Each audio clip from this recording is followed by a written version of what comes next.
बिस्मिल्लाहिर्रहमानिर्रहीम। तो टॉपिक है the philosophy of the Thomas Hobbes. Thomas Hobbes की फ़िलासफ़ी जो ह्यूमन नेचर के बारे में थी वो अपनी पिछली वीडियो में बता चुकी हूँ। आज जो हम डिस्कस करेंगे वो होगी मोरल रिलेटिविज़म, किस तरह थॉमस हॉब्स ने अपनी फ़िलासफ़ी में डिस्कस किया है, बयान किया है। तो मोरल रिलेटिविज़म के बारे में जो हॉब्स अपनी फ़िलासफ़ी में कहता है वो ये कहता है कि जो मोरल आइडियाज़ हैं या फिर मोरल वैल्यूज़ प्रिंसिपल्स हैं वो एब्सोल्यूट नहीं है, मतलब कि वो बिल्कुल फिक्स्ड नहीं है, ना ही वो सबके लिए इक्वल है, बल्कि ये जो मोरल वैल्यूज़ हैं ये चेंजेबल हैं और ये डिपेंड करते हैं सोशल एग्रीमेंट्स पे और ह्यूमन इंटरेक्शन पे कि जिस तरह से ह्यूमंस का इंटरेक्शन होगा उसी तरह के मोरल वैल्यूज़ और प्रिंसिपल्स जो हैं इमर्ज होंगे। और जिस तरह से सोशल एग्रीमेंट होगा तो उन्हीं एग्रीमेंट्स के बेस पे जो सोसाइटी में एग्रीमेंट्स होते हैं उसी पे आपके मोरल वैल्यूज़ जो हैं वो इन्हिसार करते हैं, बेस्ड करते हैं। तो हॉब्स अपनी फिलॉसफी में कुछ इस तरह के की पॉइंट्स बताए हैं जिसकी वजह से मोरल वैल्यूज़ और मोरल प्रिंसिपल जो हैं वो बेस्ड करते हैं। तो सबसे पहले आ जाता है सोशल कॉन्ट्रैक्ट। ये ऐसा कॉन्ट्रैक्ट है जो इंडिविजुअल एक सोसाइटी में आपस में करते हैं और एक दूसरे को लाइफ की गारंटी देते हैं, पीस की गारंटी देते हैं, सिक्योरिटी की गारंटी देते हैं और फिर इसी सोशल कॉन्ट्रैक्ट की बेस पर जो है उनकी मोरल वैल्यूज़ इमर्ज होती हैं। और इसी सोशल कॉन्ट्रैक्ट की वजह से इंडिविजुअल ऐसे नॉर्म्स और बिहेवियर्स को एक्सेप्ट करता है जो कि पीस और सिक्योरिटी ला सकते हैं।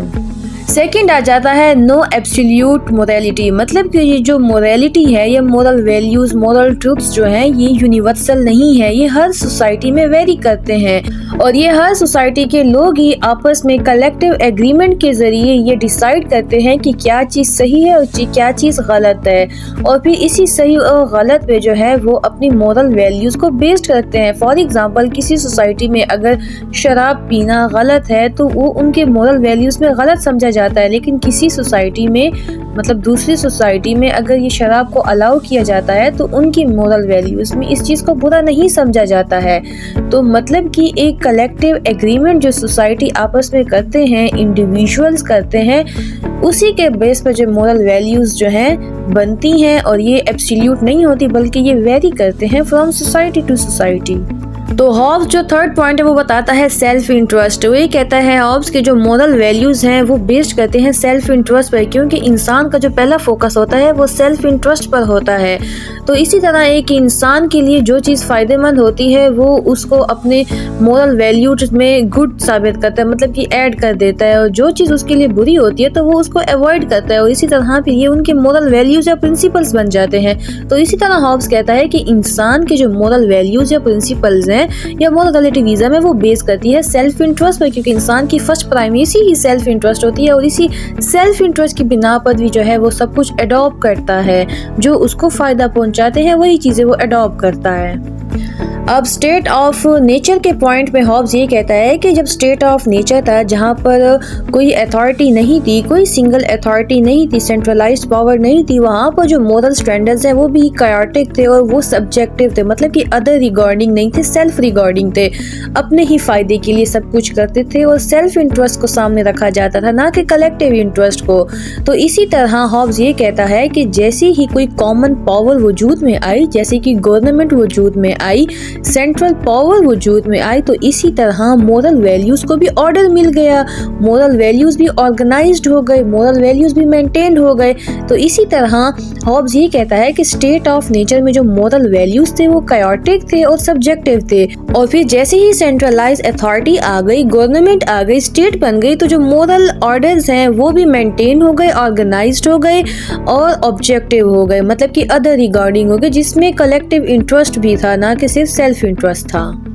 उसके बाद आ जाते हैं प्रैग्मेटिक अप्रोच। ये जो हॉब्स ने मोरल रिलेटिविज़म के बारे में बताया ये एक प्रैग्मेटिक अप्रोच थी, एक रियलिस्टिक अप्रोच थी, जो कि हॉब्स ने ह्यूमन नेचर को मद्देनजर रखते हुए बताया कि जो मोरल वैल्यूज़ हैं वो बेस करते हैं इंसान की नेचर पे। जैसे कि स्टेट ऑफ नेचर था, कोई अथॉरिटी नहीं थी, तो मोरल वैल्यूज़ जो थे वो भी कायोटिक थे। इसी तरह जैसे अथॉरिटी आ गई तो जो मोरल वैल्यूज़ हैं वो भी मेंटेन्ड हो गई हैं। इसके अलावा हॉब्स इस चीज़ पर एम्फसाइज करता है कि जितने भी मोरल वैल्यूज थे वो बेस करते हैं इंसान की नेसेसिटी पर, इंसान की कॉपरेशन पर, मतलब कि इंसान को ज़रूरत होती है, दूसरे की ज़रूरत होती है, जिसकी वजह से वो इन ज़रूरियात की वजह से मोरल वैल्यूज़ को जन्म जन्म देता है, मोरल वैल्यूज़ को इमर्ज करता है। और इसी तरह हॉब्स ये भी कहता है कि ये जो मोरल वैल्यूज़ होते हैं ये एब्सोल्यूट नहीं होते, बल्कि ये वेरी करते हैं। सोसाइटी टू सोसाइटी तो वेरी करते हैं, लेकिन टाइम टू टाइम भी वेरी करते हैं। जैसे कि अब एक टाइम था स्टेट ऑफ नेचर का, इसी तरह आगे जाकर एक और टाइम आ जाता है जिसमें एक अथॉरिटी आ जाती है एक सोसाइटी में, तो वहाँ की जो मोरल वैल्यूज़ हैं वो भी फिर चेंज हो जाती हैं, वो भी फिर मतलब कि फ्लेक्सिबिलिटी आ जाती है उनमें भी। तो इसी तरह जो हॉब्स की फिलॉसफी थी मोरल रिलेटिविज्म के बारे में, वो प्रैग्मेटिक थी, वो बिल्कुल रियलिस्टिक थी। और उसकी इस प्रैग्मेटिक अप्रोच में आप 3 पॉइंट्स ये लिख सकते हैं, जिसमें सबसे पहले आ जाता है कि moral value emerge due to the necessities of the humans. दूसरा आप कह सकते हैं कि जो मोरल वैल्यूज़ हैं या प्रिंसिपल्स हैं, these are the changeable according to the circumstances, मतलब कि हालात, मौजूदा हालात के मुताबिक चेंज हो सकते हैं। मोरल वैल्यूज़ वगैरह डिपेंड करते हैं एग्रीमेंट्स पर और सोशल इंट्रैक्शन पर। उसके बाद थर्ड आप ये कह सकते हैं कि स्टेट ऑफ नेचर में जो है मोरल वैल्यूज़ कायोटिक थे। जैसी अथॉरिटी आई तो जो मोरल वैल्यूज़ थे वो भी मेंटेन्ड हो गए, ऑर्गेनाइज्ड हो गए। तो अगर आप कंक्लूजन में देखें, इसकी समरी देखें, तो हॉब्स की जो फिलॉसफी है मोरल रिलेटिविज्म के बारे में वो ये है कि मोरल वैल्यूज़ डिपेंड करते हैं सोशल एग्रीमेंट्स पे, और ये सोशल एग्रीमेंट जो है इन्फ्लुएंस्ड होते हैं by human nature and self interest. इंसान अपने मफादात के लिए ही, अपने नेचर को रिफ्लेक्ट करने के लिए ये सोशल एग्रीमेंट्स करता है, और इसी की बुनियाद पर जो है आपकी मोरल वैल्यूज़ बनते हैं। और ये मोरल वैल्यूज़ जो है ये कोई यूनिवर्सल नहीं है, मतलब कि यूनिवर्सली एब्सोल्यूट नहीं है, ये चेंजेबल हैं, ये वेरी करते हैं सोसाइटी टू सोसाइटी, और फिर वेरी करते हैं टाइम टू टाइम। मतलब कि एक टाइम में कोई चीज़ अगर मोरली सही नहीं है तो आगे जाकर उसको मोरली बेटर समझा जाता है। और इसकी एग्जांपल आप स्लेवरी भी ले सकते हैं कि सबसे पहले जो स्लेव्स थे मतलब कि उनके लिए कोई फ्रीडम नहीं था, इसी तरह ये उनके मोरल वैल्यूज़ थे। इसी तरह वक्त गुजरने के साथ साथ जो है स्लेवरी जैसे ख़त्म हुई तो उनके जो मोरल वैल्यूज़ हैं वो भी चेंज हो गए। अब स्लेवरी को काफ़ी बुरा समझा जाता है। तो सिंपली ये थॉमस हॉब्स की फ़िलासफ़ी थी अबाउट मोरल रिलेटिविज्म। इसके अलावा अगर आपने Thomas Hobbes philosophy about the human nature समझनी है तो वो मैं अपनी पिछली वीडियो में डिस्कस कर चुकी हूँ। इसके अलावा वीडियो को लाइक कर दीजिएगा, शेयर कर दीजिएगा, चैनल को सब्सक्राइब कर दीजिएगा। बहुत शुक्रिया, अल्लाह हाफिज़।